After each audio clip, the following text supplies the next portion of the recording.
Hey guys, thank you for visiting Like Loose Creations. Don't forget to hit the subscribe button and the notification bell. Enjoy your kiwi.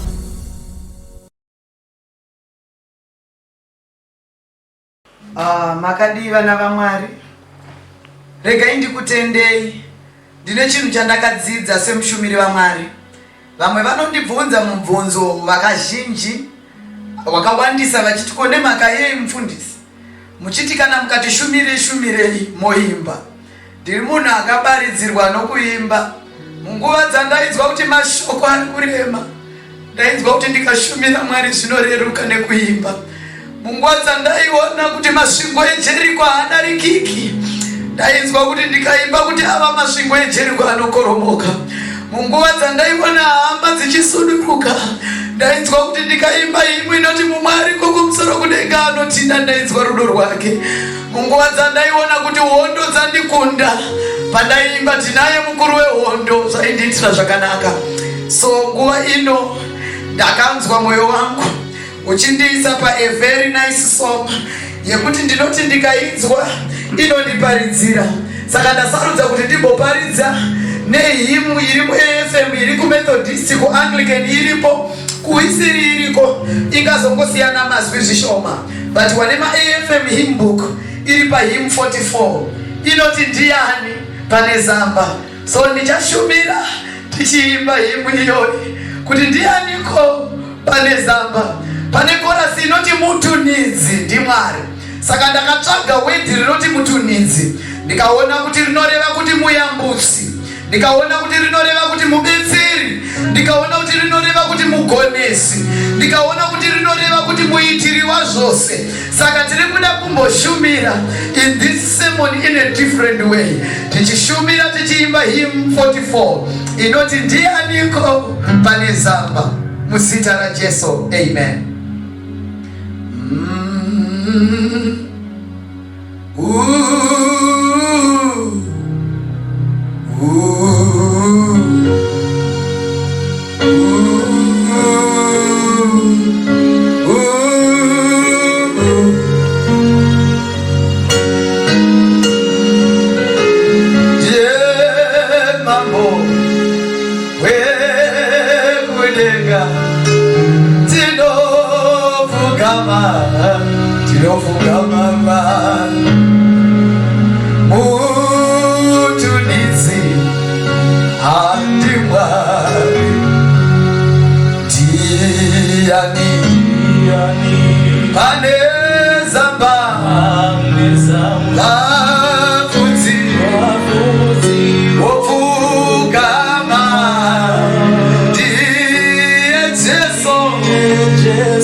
Ukangonzwa ibaba hanzi ndiani pane zamba, vafudzi vese vanopfugama, vachipfugama vachiti mutunidzi ndiMwari.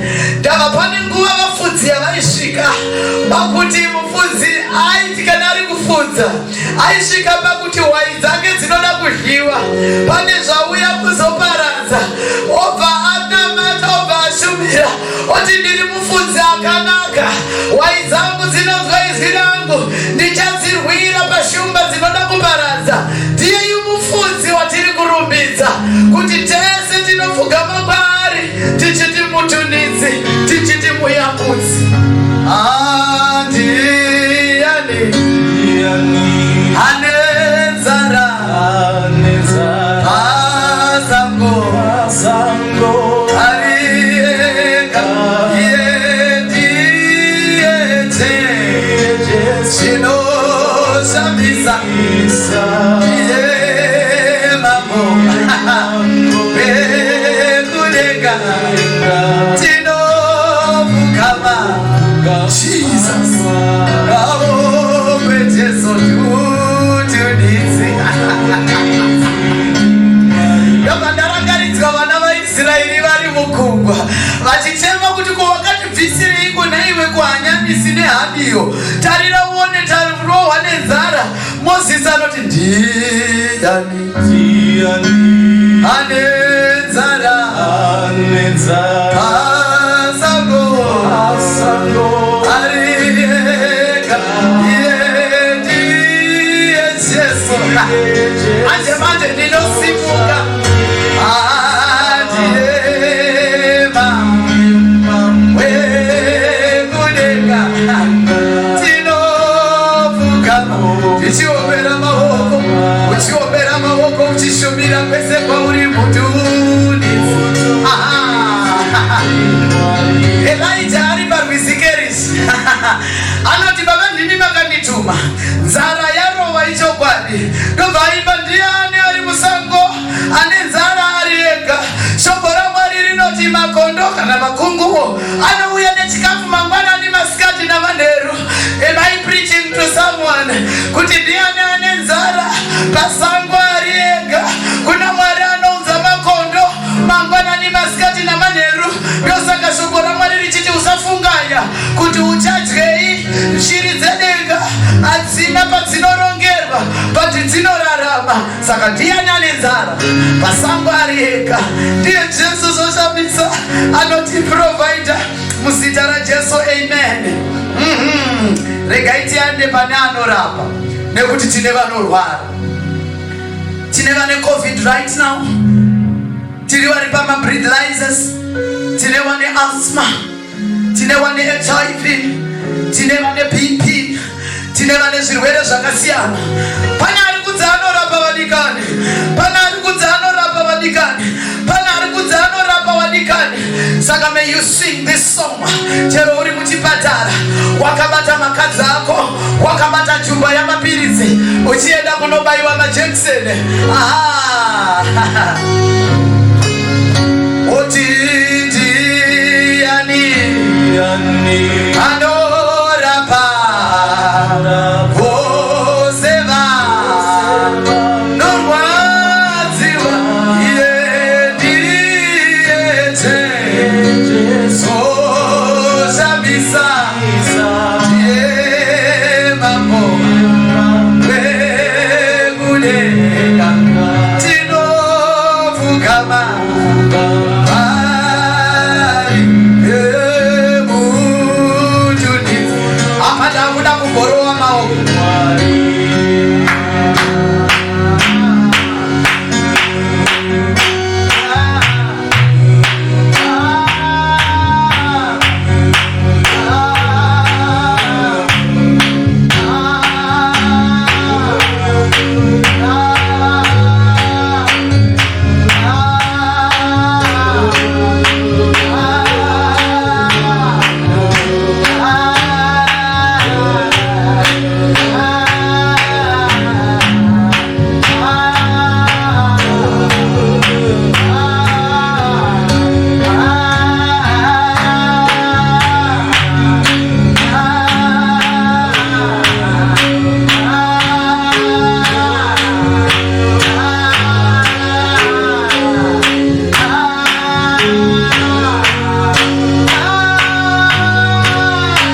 ndima ndiro risita ratinoda kungorumbisa manerano. Ndiye mutunitsi wedu, kune vanorwara anorapa, kune vane vakaremerwa anorerutsa, kune vane nzara anovagutisa, kune vane nyota anorapa nyota, kune vanoda shoko anovaropafadza. Zita rake ndiye Jehovha zoshamisa, ndiye mambo wekudenga. Hakuna zita rakafanirwa kunamatwa, hakuna zita rakafanirwa kusimudzwa, hakuna zita rakafanirwa kupiwa mbiri. Zita rake ndiyo mhinduro yedu. Wakatendeka, wakatendeka, ndiye mutsvene wavatsvene, ndiye mutunitsi wako. Manerano pana ari kukunetsa, panguva ino pana ari kukurwisa, panguva ino pana ari kutaura zita rako, panguva ino pana ari kutaura zvawasina kuita, panguva ino pana ari kukurongera, panguva ino pana ari kuti wakaura, panguva ino pana ari kuti tsvatu, panguva ino pana ari kuti ndiwe wakazvitosora. But I want you to worship the Lord and say mutunitsi ndiMwari. Ndiani pane zamba, every disease bows before his name, so I'm not going to fear anything. Ndiye mutunitsi. Lazaro aora anongoti buda muguva, murume wepabedside, murume wepatsime anongonzi uri kuda kuti ndikuitirei. Mukadzi anobuda ropa anongonzi ndanzwa simba rabuda, mumwe anongonzi tora nhoo uende, mumwe anonzi usazotadzazve. Ndiye Jesu zvoshamisa, ndiye mambo wamadzimambo, ari pamuchinjikwa nesimba rake ranga angori naro, kunyangwe negororo ranga ratotongwa ratonzi sentenced to death, ratova pamuchinjikwa kare. Majaji atosaina mapepa, hama dzatoti aiwa aenda, mukadzi akutofunga kunoroorwa nemumwe, zvinhu zvake vatogohwa. Iye Jesu zvoshamisa, anoti Lazaro vanhu vachiti Lazaro aenda nemazuva matatu, vatoenda namaruva, vaenda vakanokomberedza, vatoti ivhu kuivhu, anomusa kafa, anorapa varwere, ndiye anoenda nesu kwese kwatinoenda, ndiye mutunitsi vana vaMwari. So this sermon I've dedicated it to my children. Kuda kwasheni tanyaradzwa, wandirura kungoudza kuti vana vangu mutunitsi ndiMwari. I've dedicated this sermon kuhama dzerwendo, dzandiri kuda kungoudza hama dzerwendo kuti mutunitsi ndiMwari. I dedicated this sermon kune vose vakaita kuti nyasha dzaMwari dzimboonekwawo muupenyu hwangu, vakakurudzira, vane zvavakaita. Mutunitsi ndiMwari, anodzorera ndiMwari, anokugonerai ndiMwari, anokuropafadzai ndiMwari, anokusimudzirai ndiMwari, anokuitirai nyasha ndiMwari. Ndiye mutunitsi, hakuna zita senda Jesu kana nekudenga. May the Lord richly bless you in the mighty name of Jesus. Amen.